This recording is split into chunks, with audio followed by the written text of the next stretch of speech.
There are legal documents sitting in national archives right now that describe King Arthur as the ruler of a land that doesn't appear on any modern map.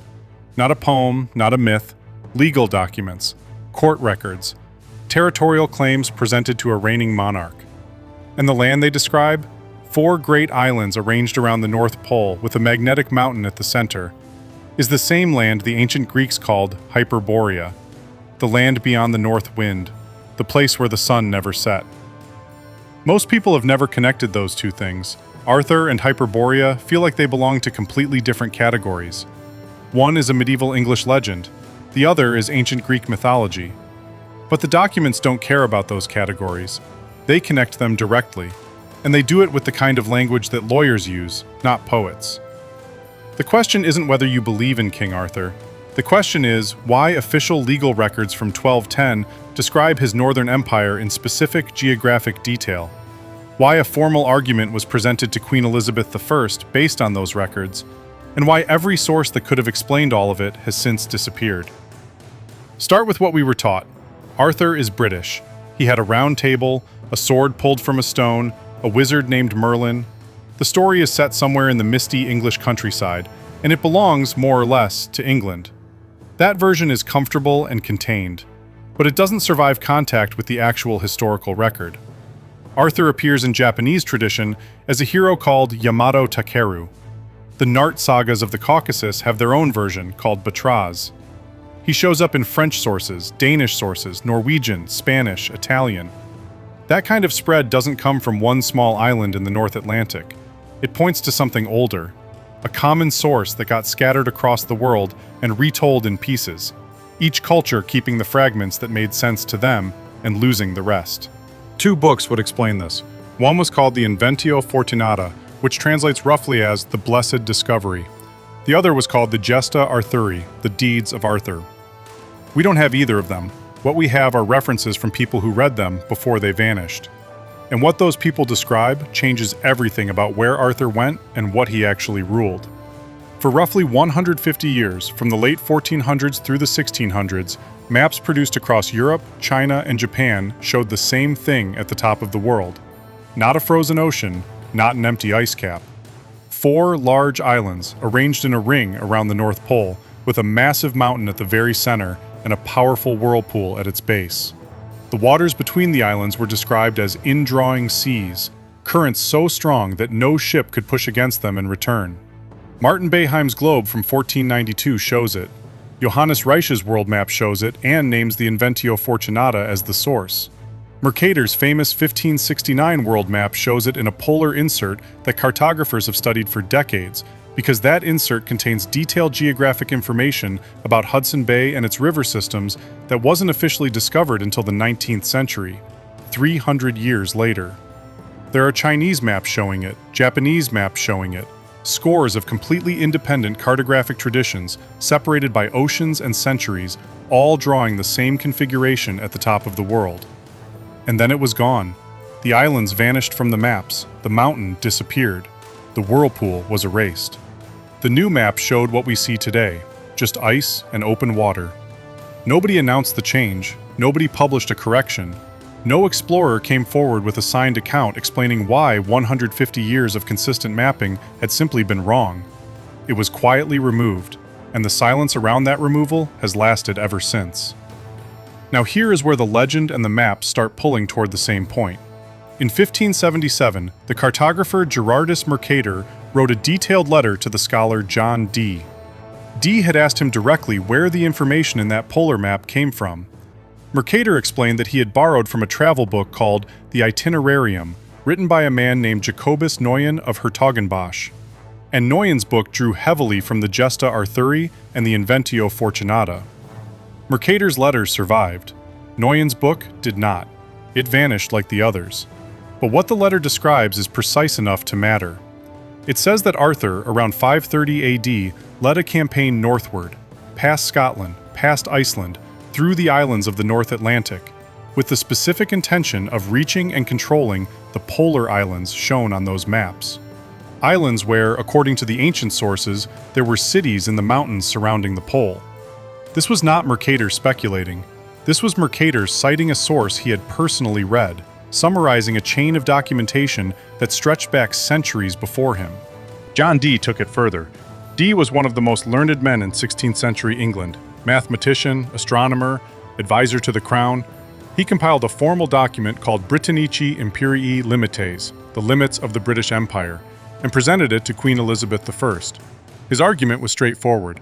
Because Arthur had once extended his kingdom to include Greenland, Iceland, and the islands of the North Pole, England held a legitimate territorial claim to those regions, and by extension, to the New World. This was a legal argument, presented to a reigning monarch, based on documented sources that Dee had personally examined, and the sources themselves were not new. The legal text Leges Anglorum, written around 1210, already described Arthur's northern empire in detail. A fragment from 1199 called Insulae Britanniae lists the same northern islands as British possessions, using place names that match those on the later maps. The tradition of Arthur as an Arctic ruler goes back at least 800 years in written records, and the written records themselves were drawing from something older that is now gone. Dee noted in his own writing that a historian named Polydore Virgil had burned the evidence. His words were specific, willfully and wickedly, a whole cartload almost. What the surviving accounts describe of Arthur's polar expedition sounds nothing like the romanticized versions of the legend. In the spring of 530 AD, Arthur's army had spent the winter in the northern islands of Scotland. On the 3rd of May, part of his force crossed to Iceland. 4 ships came down from the north to warn him about the indrawing seas, the powerful currents pulling toward the pole. Arthur stopped there. He colonized the islands between Scotland and Iceland and pushed into Greenland, where the sources say he encountered people of extraordinary stature. The following year, he sent 12 ships northward into the polar islands, 1,800 men and 400 women. 5 of those ships were wrecked in a storm. 7 made it through. 4,000 men who had entered the indrawing seas in an earlier part of the campaign never returned. Those are not the numbers of a fairy tale. Those are the numbers of a military expedition with casualties recorded and accounted for.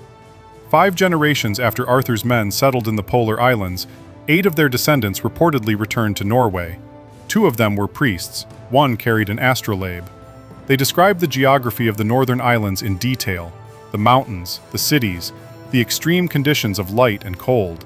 One of them reported that 4 years before their return, an English monk from Oxford had visited the northern colony, documented everything he observed, and eventually brought the account back to the King of England.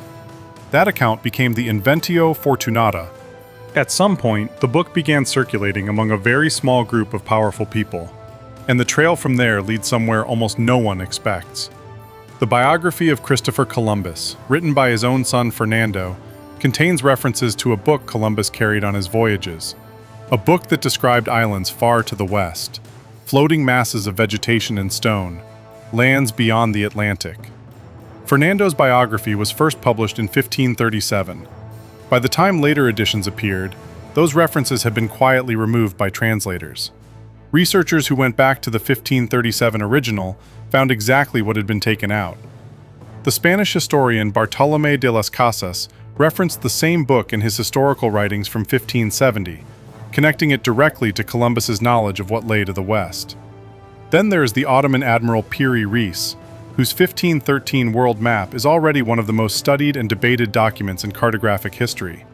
Piri Reis wrote on the map itself that a Spanish sailor captured by his uncle had sailed with Columbus on 3 voyages and described how Columbus had found a book that told him exactly where to go and what to expect when he got there, including the detail that the indigenous people valued glass beads, which Columbus then used in his early exchanges. The only book in existence at that time that described the western lands in that kind of detail was the Inventio Fortunata. Columbus knew where he was going, and the book that told him was the same one that described Arthur's polar islands, the same one that Mercator used to draw the 4 northern islands on his map, the same one that Dee used to argue England's territorial rights before the Queen. In 1497, a Bristol merchant named John Day wrote a letter to someone he called the most magnificent and most worthy Lord, the Lord Grand Admiral. In the letter, he says he cannot find his copy of the Inventio Fortunata, apologizes for this, and sends a copy of Marco Polo's travels and the latest maps from John Cabot's voyages instead. That letter sat in a Spanish archive untouched until 1956. Day was connected to virtually every major figure in what history calls the Age of Discovery. He knew the families who employed Columbus in the 1470s.